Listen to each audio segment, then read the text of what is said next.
Bande passante. L'info décryptée, un podcast de la Provence et Radio Star. Éric Miguet. Le compte à rebours est lancé le 7 avril prochain. Netflix mettra en ligne la série Transatlantique qui retrace l'histoire de Varian Fry, une histoire connue, documentée, mais qui n'avait jamais bénéficié d'une telle exposition sur petit écran. Cette histoire vraie, c'est celle d'un journaliste américain missionné pendant la Seconde Guerre mondiale pour permettre l'exil depuis Marseille de 200 personnalités sélectionnées sur une liste. Au total, plus de 2000 personnes seront finalement sauvées grâce à l'action du réseau de Varian Fry. Retour sur l'histoire de cet Oscar Schindler américain dans ce nouvel épisode de Bande passante. Bande passante, l'info décryptée. Et pour en parler, je reçois Frédéric Guillaudou, journaliste à la Provence. Frédéric, tout d'abord, pour bien comprendre l'histoire de Varian Fry, il faut se replonger dans l'histoire de la Provence et du sud de la France en 1940, après l'armistice du 22 juin 1940. La Provence est en zone libre, mais d'après la convention d'armistice, l'étau se resserre pour les ressortissants allemands et plus particulièrement pour certains d'entre eux. Bien entendu, on s'adresse dans ce cas-là principalement à des personnes qui se sont enfuies, souvent des juifs, souvent des intellectuels, souvent des opposants politiques. Donc toutes ces personnes savent et ont très bien compris que c'est un retour pour elles, ce retour en Allemagne, c'est un retour vers la mort. Et la France a signé ça, mais en plus c'est évidemment quelque chose qu'elle va appliquer. Dans ce contexte, Frédéric, quelle place représente Marseille et son port pour les personnes en exil ? Marseille est le lieu de passage, c'est là où il faut... Il n'y a pas beaucoup de solutions. Pas beaucoup de solutions. Toute la côte atlantique, évidemment, elle est complètement est occupée et les bateaux ne peuvent pas sortir. Donc ça, c'est clair. Vraiment, le grand port de transit qui reste ouvert sur le monde, c'est Marseille. Sait-on vers quelle destination les candidats à l'exil veulent se rendre ? Les bateaux ici, principalement, de toute façon, ils ciblent les colonies, l'Empire colonial français. Et de là, on va aller ailleurs. Principalement, alors il peut y avoir des liaisons directes, mais c'est plutôt partir en Martinique, partir aux Antilles, et ça, une fois qu'on est aux Antilles, ça va être les États-Unis, ça va être l'Amérique du Sud. C'est quoi ? C'est partir en Indochine, on appelle ça la filière chinoise. Pourquoi ? Parce qu'une fois qu'on est en Indochine, on va aller en Chine. C'est partir au Maghreb, donc Maroc, Algérie.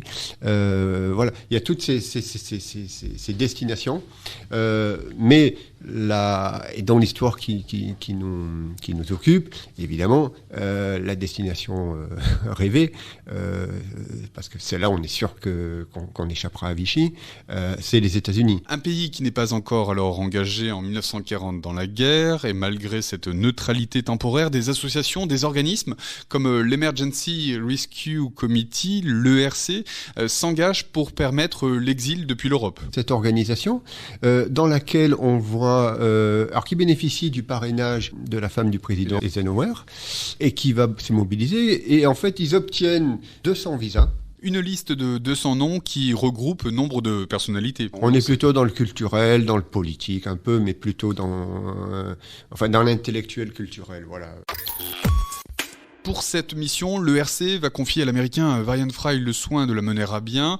En 1940, il a 32 ans et il est journaliste. Il a publié des reportages qu'il a réalisés en Allemagne au milieu des années 30, où il a découvert plus que la montée du nazisme, l'installation du nazisme dans toute sa dureté, dans toute son horreur. Et donc il en a rapporté des reportages très critiques. Donc il a vraiment les capacités organisationnelles, le temps, la disponibilité, il est volontaire. Et puis surtout, il a des motivations qui cadrent bien avec celles de l'ERC qui a bien compris qu'il y a un danger. Si on se mobilise, c'est parce qu'il y a un danger. Et d'après les images d'archives, et en quelques mots, à quoi ressemblait Varian Fry ? C'est un jeune homme assez élégant, avec des petites lunettes, il a un côté un peu fragile, mais pas souffreteux. Mais c'est vrai qu'il y a des images de lui qui sont assez saisissantes. On le voit sur la Canebière, vous savez, ces fameux photographes qui prenaient en photo les familles qui descendent de la Canebière, etc. Il y en a un qui prend la photo de Varian Fry, qui déambule. Est-ce qu'il va ce jour-là à l'hôtel Splendide ? Est-ce qu'il va ailleurs ? Est-ce qu'il va au consulat des États-Unis ? Enfin, bref. Et on voit cette photo d'un homme à la fois déterminé, mais on sent une énorme fragilité. Pourquoi ? Parce que la tâche est énorme. Ce qui est devant lui, c'est dangereux.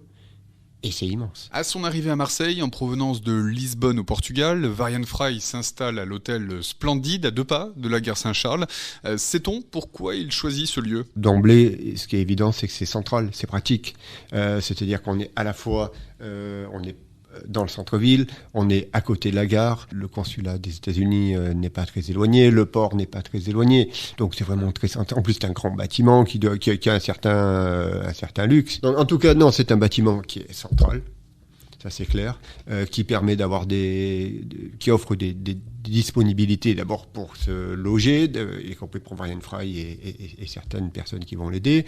Muni de sa liste de 200 noms et de $3000 en poche, Varian Fry s'attache alors à contacter les personnes qui pourraient bénéficier de visas pour quitter la France.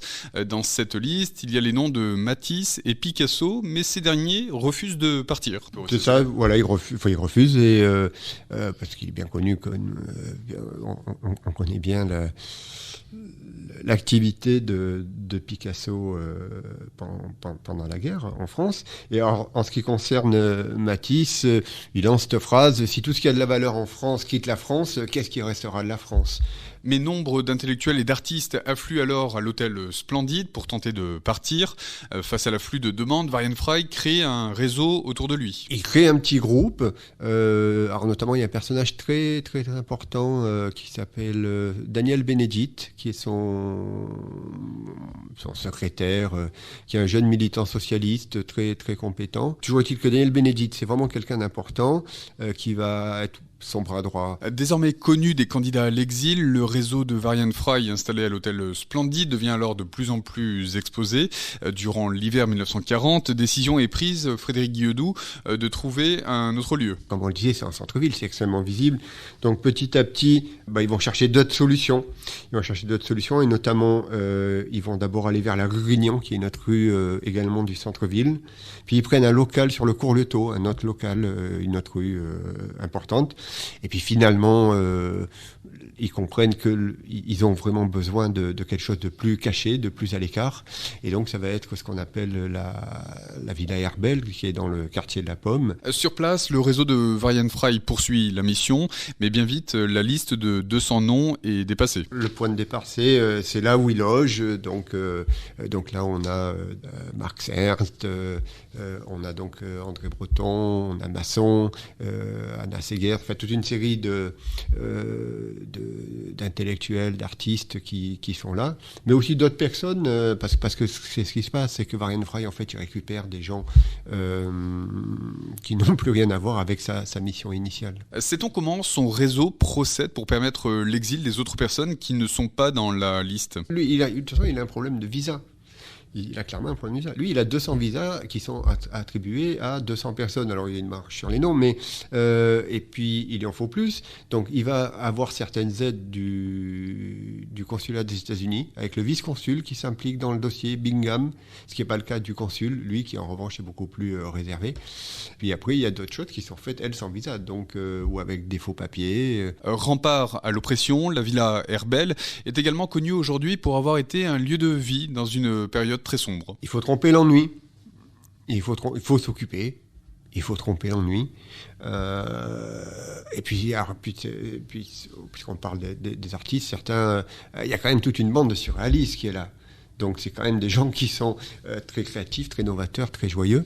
Et en plus, donc, il faut tromper l'ennui et l'angoisse et la peur.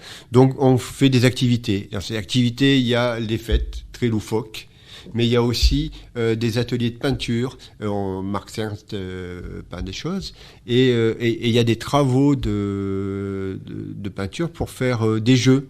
Donc, comme on n'a pas de cartes, on invente des cartes. Et donc, on va reprendre les fameux tarots de Marseille, un jeu de tarot, le jeu de tarot classique, mais avec des dessins marseillais.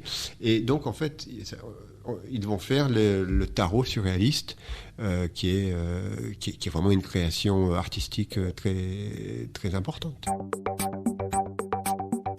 Mais le retour à la réalité sera brutal. En décembre 1940, le maréchal Pétain vient à Marseille. La veille, une descente de police est menée dans la Villa Herbel. La police, elle rafle un peu à droite à gauche.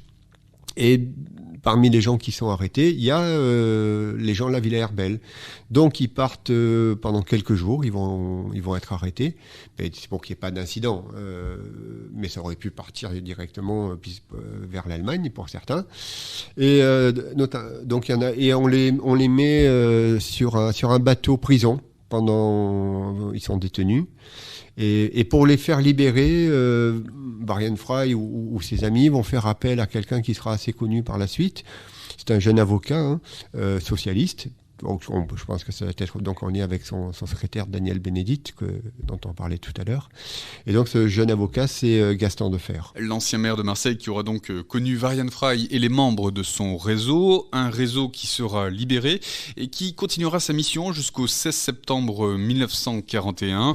Cette fois-ci, l'ordre est donné d'expulser Varian Fry. Varian Fry, oui, il est arrêté et puis il va être expulsé via l'Espagne et via la péninsule ibérique. Et sans Varian Fry, le réseau va continuer à accompagner les candidats à l'exil. Au total, près de 2500 personnes auront donc été sauvées.